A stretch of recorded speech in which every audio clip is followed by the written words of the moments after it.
नमस्कार दोस्तों, जय श्री राम। स्वागत है आप सभी का हमारे YouTube चैनल द भक्ति बिंदु में। दोस्तों, आज की जो कहानी मैं आप लोगों के समक्ष लेकर आई हूँ, आज की कहानी का टाइटल है भाग्य में लिखा कभी भी नहीं मिट सकता। दोस्तों, कहते हैं कि जो हमारे भाग्य में होता है वो भाग कर भी आता है और जो हमारे भाग्य में नहीं होता वो आकर भी चला जाता है। दोस्तों, कहते हैं कि हमारे भाग्य में जो लिखा हुआ होता है वो हमें हर हाल में, हर कीमत पे वो हमें मिलकर ही रहता है। लेकिन जो चीजें हमारे भाग्य में नहीं है, हम उसके लिए कितना भी मेहनत कर लें, कितनी भी एड़ी चोटी का जोर लगा लें, लेकिन वो हमें नहीं मिल सकता। दोस्तों, आज की जो कहानी मैं आप लोगों को सुनाऊंगी, इस कहानी को सुनने के बाद आपको पता चल जाएगा कि हमारे भाग्य में जो होता है वो हमें किस तरीके से मिलता है। चाहे उसके लिए हमारे साथ कोई कुछ भी कर ले, लेकिन वो हमारे भाग्य में है तो वो हमें मिलकर ही रहेगा, वो किसी के मिटाने से नहीं मिट सकता। चलिए दोस्तों, आपका ज्यादा समय ना लेते हुए बढ़ते हैं कहानी की तरफ। दोस्तों, कहानी में आगे बढ़ने से पहले आप सभी लोगों से निवेदन है कि कहानी को पूरा सुनिएगा, क्योंकि अधूरा ज्ञान हमेशा खतरनाक होता है। चलिए शुरू करते हैं आज की ये प्यारी सी कहानी। दोस्तों, आज की जो कहानी है, ये कहानी एक गरीब किसान और एक राजा की कहानी है। दोस्तों, प्राचीन समय की बात है। एक गांव में रामविलास नाम का एक गरीब किसान रहता था। किसान के घर में बहुत समय के बाद एक लड़का पैदा हुआ। अब किसान और उसकी पत्नी दोनों बहुत खुश थे। सभी आसपास के लोग किसान को बधाई देने के लिए आ रहे थे। दोस्तों, उसी समय की बात है, बाहर से एक साधु ने भिक्षा के लिए आवाज लगाई। किसान के घर में आज खुशी का दिन था, इसलिए उसने उस साधु महाराज को अंदर बुला लिया और उन्हें बैठने के लिए कहा। दोस्तों, जब साधु महाराज बैठ गए तो किसान ने साधु महाराज से कहा, महात्मा जी, आप हमारे घर में पधारे हैं, ये देखकर मुझे बहुत प्रसन्नता हुई है। आगे वो किसान कहता है कि हे साधु महाराज, मेरे घर में बहुत समय के बाद बच्चा पैदा हुआ है, आप कृपया करके इसका नामकरण कर दीजिए। दोस्तों, साधु ने जैसे ही बच्चे को अपनी गोद में उठाया, तभी साधु ने देखा कि बच्चे के बाजू पर एक चिन्ह बना हुआ है जो राजयोग को दर्शाता था। साधु बच्चे के बाजू के ऊपर चिन्ह देखकर वो हैरान रह गए। किसान ने जब साधु को हैरान परेशान देखा तो उसने कहा, महात्मा जी, क्या बात है, आप इतना परेशान क्यों नजर आ रहे हो? साधु ने कहा, बेटा, मैं परेशान नहीं हूँ, बल्कि मैं तो बहुत खुश हूँ, क्योंकि तुम्हारा बेटा बहुत किस्मत वाला है। तुम्हारे बेटे की किस्मत में राजयोग लिखा है। दोस्तों, किसान ने कहा, महात्मा जी, मैं आपकी बात समझ नहीं पाया, आप क्या कहना चाहते हो? साधु ने कहा, बेटा, तुम्हारा पुत्र एक दिन राजा बनेगा और इसका विवाह 14 वर्ष की आयु में इस राज्य की राजकुमारी के साथ इसका विवाह हो जाएगा और फिर यह इस नगर का राजा बन जाएगा। दोस्तों, साधु की बात सुनकर रामविलास बहुत खुश हुआ।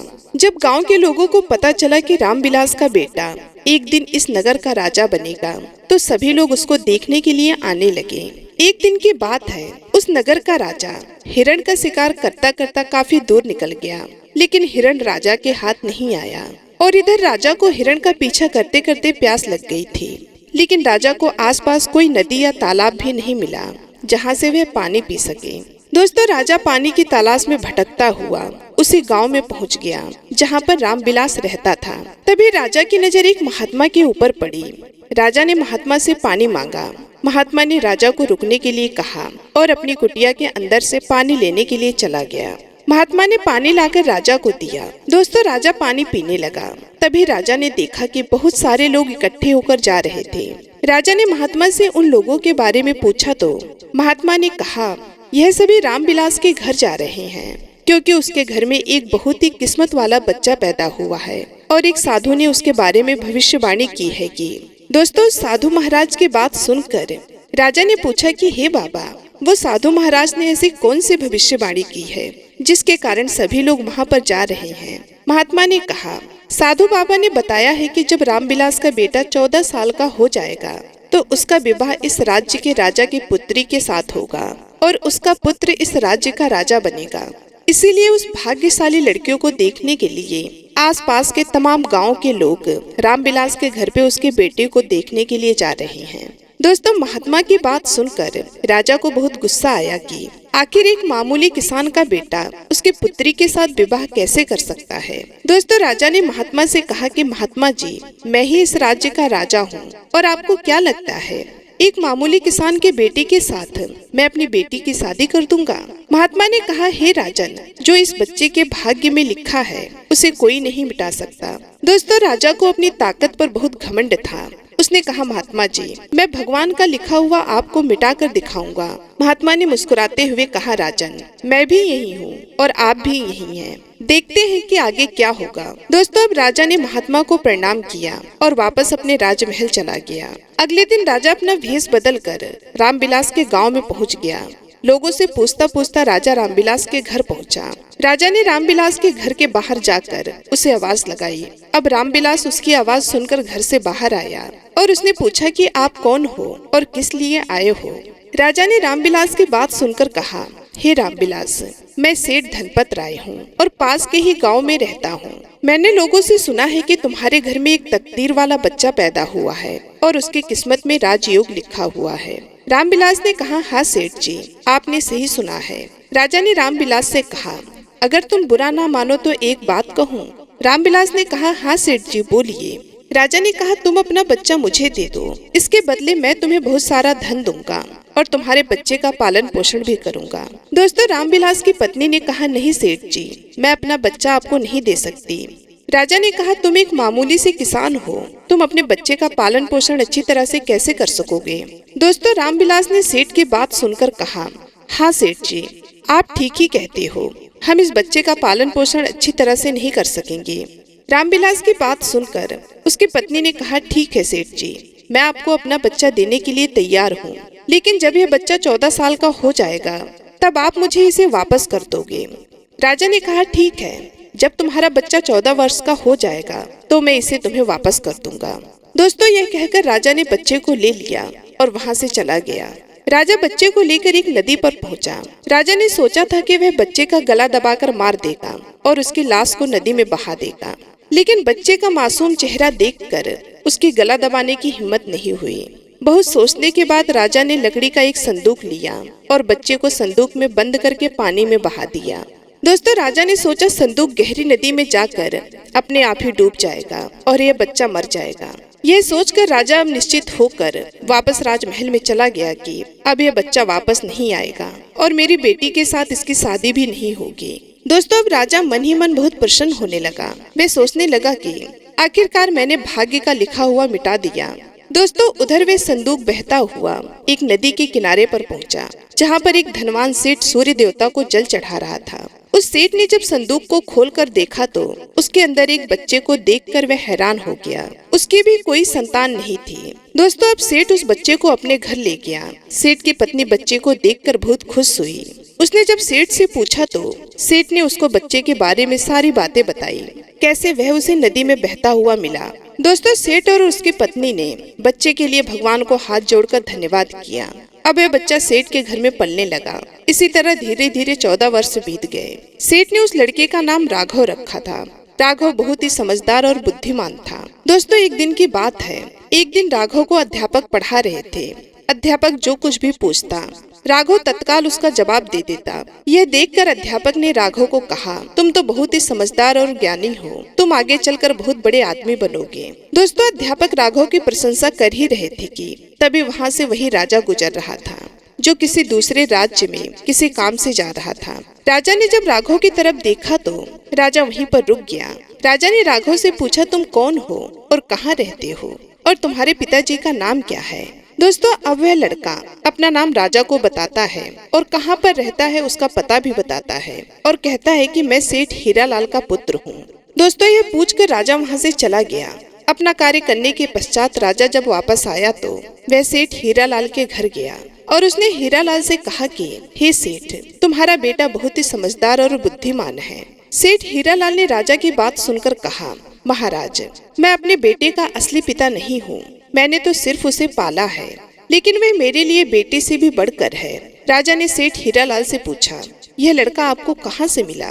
फिर सेठ हीरालाल ने राजा को सारी कहानी सुनाई कि कैसे वह उसे बहते हुए पानी में एक संदूक में मिला था। दोस्तों, जब राजा ने सेठ हीरालाल की बात सुनी तो वह चौंक गया। राजा समझ गया था कि यह बच्चा वही है जिसे मैंने 14 साल पहले नदी में बहा दिया था। दोस्तों, राजा और सेठ हीरालाल अभी बात ही कर रहे थे कि वहाँ पर राघव आ गया।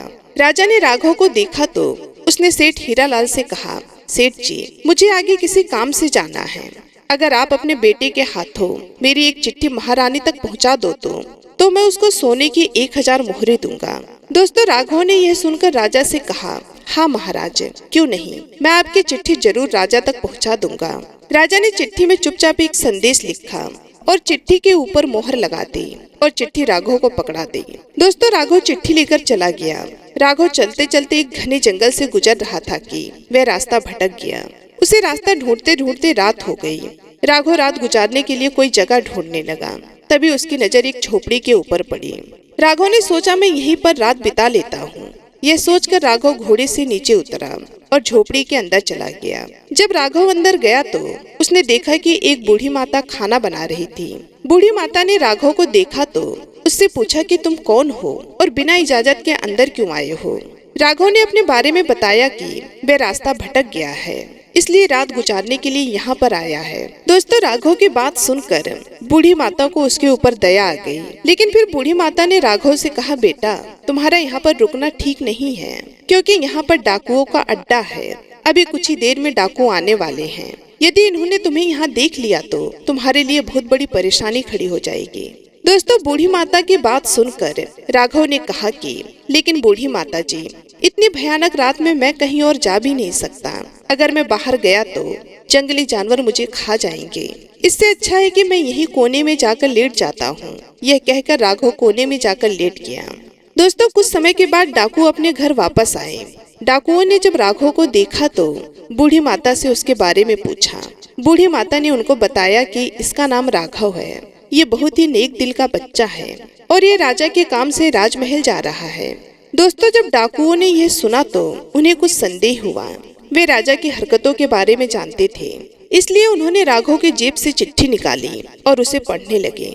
जैसे ही डाकुओं ने वह चिट्ठी पढ़ी तो वे सब समझ गए। बूढ़ी माता ने उनसे पूछा, चिट्ठी में क्या लिखा है। उनमें से एक डाकू ने बताया कि हे बूढ़ी माता, चिट्ठी में लिखा है कि जैसे ही यह लड़का तुम्हारे पास पहुँचे, इसको उसी समय मरवा कर कहीं दूर दफना देना। यह काम मेरे पहुँचने से पहले हो जाना चाहिए। दोस्तों, बूढ़ी माता ने जब यह बात सुनी तो वह बोली कि यह राजा कितना दुष्ट है, जिसके हाथों चिट्ठी भिजवा रहा है उसी को मरवाने का आदेश भी दे रहा है। यह सोचकर बूढ़ी माता ने सोचा कि मुझे इस मासूम को बचाना चाहिए। उसने डाकुओं से कहा कि चिट्ठी को बदल दो। तब डाकुओं ने दूसरी चिट्ठी लिखकर उस चिट्ठी से बदल दी और वापस राघव की जेब में रख दी। दोस्तों, इसके बाद में डाकू वहाँ से चले गए। अब सुबह होते ही राघव उठा और बूढ़ी माता को धन्यवाद देकर वहाँ से चला गया। राघव कुछ समय के बाद ही राजमहल पहुँच गया और उसने चिट्ठी महारानी को दे दी। महारानी ने चिट्ठी पढ़ी तो चिट्ठी में लिखा था कि यह लड़का बहुत ही बुद्धिमान और ज्ञानी है। यह राजकुमारी से विवाह करने लायक है, इसलिए मेरे आने से पहले ही तुम इसका विवाह राजकुमारी से करवा दो। दोस्तों, महारानी सोचने लगी कि आखिर कैसे महाराज किसी अनजान से राजकुमारी का विवाह कर सकते हैं। लेकिन फिर उसने देखा कि चिट्ठी पर राजा की मोहर भी लगी हुई थी, इसलिए यह लड़का झूठ नहीं बोल सकता। ये सोचकर महारानी ने राजकुमारी का विवाह उस युवक से करवा दिया। दोस्तों, कुछ दिनों के बाद जब राजा वापस आया तो उसे पता लगा कि उसकी पुत्री का विवाह उसी युवक से हो गया है। ये सुनते ही राजा गुस्से से आग बबूला हो गया। उसने महारानी से पूछा, तुमने यह सब क्यों किया? तब महारानी ने बताया कि महाराज, जैसा कि आपने चिट्ठी में लिखा था मैंने वैसे ही किया है। दोस्तों, राजा ने महारानी को वे चिट्ठी दिखाने के लिए कहा। जब महारानी ने चिट्ठी दिखाई तो राजा ने चिट्ठी में कुछ और ही लिखा पाया। यह देखकर राजा ने गुस्से में सैनिकों को कहा, जाओ और जाकर राघव को पकड़ कर लाओ। सैनिक तुरंत गए और राघव को पकड़ कर ले आए। राजा गुस्से में राघव से कहा, तुमने धोखे से मेरी पुत्री के साथ विवाह तो कर लिया है, लेकिन मैं तुम्हें अपना दामाद स्वीकार नहीं करूँगा। दोस्तों, राघव ने राजा की बात सुनकर कहा, लेकिन महाराज, मैंने तो आपके साथ कोई धोखा नहीं किया है। राजा ने राघव की बात सुनकर कहा, तुम मुझे भी बेवकूफ बनाना चाहते हो, लेकिन मैं तुम्हें अपना दामाद स्वीकार नहीं करूँगा। अभी दोनों की बात चल ही रही थी कि एक सैनिक ने आकर राजा से कहा, महाराज, बाहर एक महात्मा आए हैं, वे आपसे इसी समय मिलना चाहते हैं। राजा ने महात्मा को अंदर लाने का आदेश दिया। महात्मा जी अंदर आए तो राजा ने उठकर उनको प्रणाम किया और उनके आने का कारण पूछा। महात्मा ने कहा कि राजन, लगता है आपने मुझे पहचाना नहीं। राजा ने कहा, नहीं महाराज, मैंने आपको सच में नहीं पहचाना, आप कौन हो? दोस्तों, राजा की बात सुनकर तब महात्मा ने मुस्कुराते हुए कहा, राजन, मैं वही हूँ जिसे तुम आज से 14 वर्ष पहले मिले थे। आज से तुमने 14 वर्ष पहले मुझसे कहा था कि मैं भाग्य के लिखे को मिटा सकता हूँ, और तुम मुझसे भाग्य का लिखा मिटाने की बात बोलकर आए थे। दोस्तों, जैसे ही महात्मा ने यह बात कही तो वो राजा एकदम से चौंक गया और उसे सब कुछ याद आ गया। महात्मा ने मुस्कुराते हुए कहा, क्यों राजन, भाग्य का लिखा मिटा दिया तुमने? दोस्तों, अब राजा की आंखें सर में से नीचे हो गई। अब राजा ने अपनी आंखें नीचे करके कहा, नहीं महात्मा जी, मैं भाग्य के हाथों हार गया।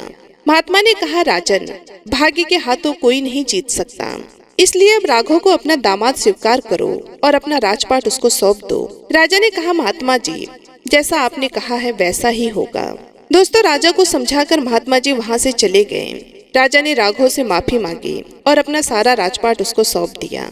दोस्तों, आपको ये कहानी कैसी लगी कमेंट बॉक्स में हमें जरूर बताइएगा। उम्मीद करती हूँ ये कहानी आपको बेहद ही पसंद आई होगी और आपको ये भी समझ में आ गया होगा कि हमारे भाग्य में जो लिखा होता है वे हमें किस तरीके से और किन किन परिस्थितियों से गुजर कर भी वो चीज हमें मिल जाती है। दोस्तों, यदि कहानी अच्छी लगी तो वीडियो को लाइक करके चैनल को सब्सक्राइब जरूर करिएगा, ताकि हमारे आने वाली वीडियो का नोटिफिकेशन आपके पास सबसे पहले पहुंचे और आप हमारी कहानियों को सबसे पहले सुन पाएं। दोस्तों, ये वीडियो यहीं पर समाप्त होता है। कमेंट बॉक्स में जय श्री राम लिखना बिल्कुल भी मत भूलिएगा। मिलते हैं अगले वीडियो में, तब तक के लिए आप सभी लोगों का तहे दिल से बहुत बहुत धन्यवाद।